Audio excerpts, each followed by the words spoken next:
زما غانټول زما ریدې مړ دی زما غانټول زما ریدې مړ دی زما ساده باده لالې مړ دی زمونږ د کلي خلک ټول جاړي زمونږ د کلي خلک ټول جاړي زمونږ په چم کې یو سړی مړ دی او په شاعرانو ادیبانو مین په شاعرانو ادیبانو مین خلک نزار شاه منصوري مړ دی او هغه چې تا به ترې رانجه اخیستل هغه چې تا به ترې رانجه اخیستل خبرې هغه بنجارې مړ دی او ستا منیر ستا د پڼ غمونو سره ستا منیر ستا د پڼ غمونو سره پروت دی په سرو غرمو مسکې مړ دی. السلام علیکم مینوالو. زما سلمان یوسفزۍ لخوا نیکې پیرزونې او احترامات قبول کړئ.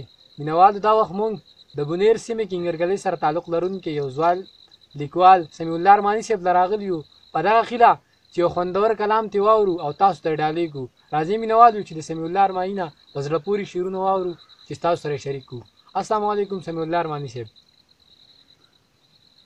وعلیکم سلام سلمان یوسفزۍ، مننه د کومه.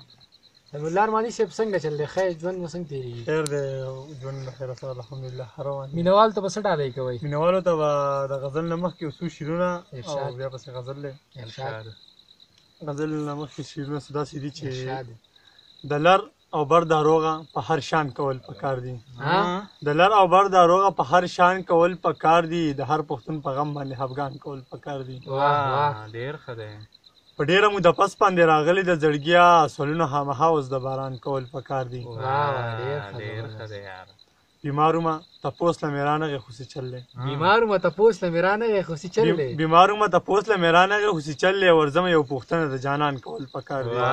ډېر زبردست. بابا مې راته وی چې داسې وایه داسې وکړه. بابا مې راته وی چې داسې وایه داسې وکړه. د حق خبره هر ځای په ایمان کول پکار دي.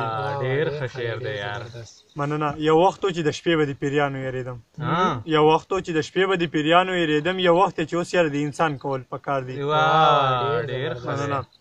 غزل دی چې مطلب دی چې قسمت مې داسې دی چې دغه شر راته معلوم دی. قسمت مې داسې دی چې دغه شر راته معلوم دی. قسمت مې داسې دی چې دغه شر راته معلوم دی. د هغې لیونۍ د ګیلو سر راته معلوم دی. ډېر ښه دی.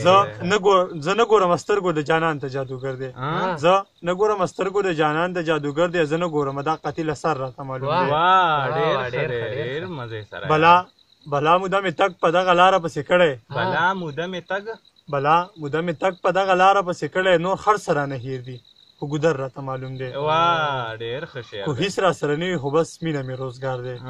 خو هیڅ راسره نه وي خو بس مینه مې روزګار دی. د مینې د شیندلو یو هنر راته معلوم دی.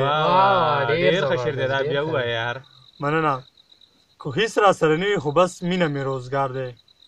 خو هیڅ راسره نه وي خو بس مینه مې روزګار دی. د مینې د شیندلو یو هنر راته معلوم دی. زه نه درځم جړاله په پردي وطن کې خیم. زه نه درځم جړاله په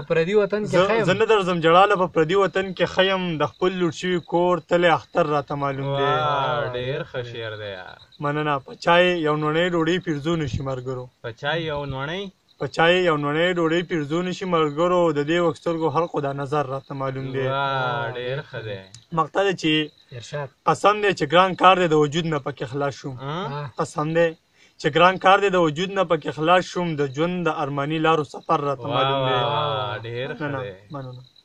ډېره زیاته مننه سمیع الله ارماني صاحب. مینوالو دا و سمیع الله ارماني صاحب چې ډېر په زړه پورې شعرونه تاسو واورېدل. مینوالو زمونږ نورې ویډیوګانې هم تاسو کتلی شئ زمونږ د فیسبوک پاڼه د علم پښتو ادبي کاروان.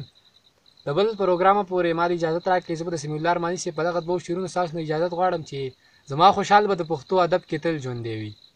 زما خوشحال به د پښتو ادب کې تل ژوندی وي. زما خوشحال به د پښتو په نوم ننګونه کول. او هغه ګلاب چې د ګلاب په شانتې نه ستایمه. هغې ګلاب به د ګلاب په شان رنګونه کول. تل د بل پروګرامه پورې سلمان یوسفزۍ ستاسو نه اجازت غواړي. د لوی الله په امان.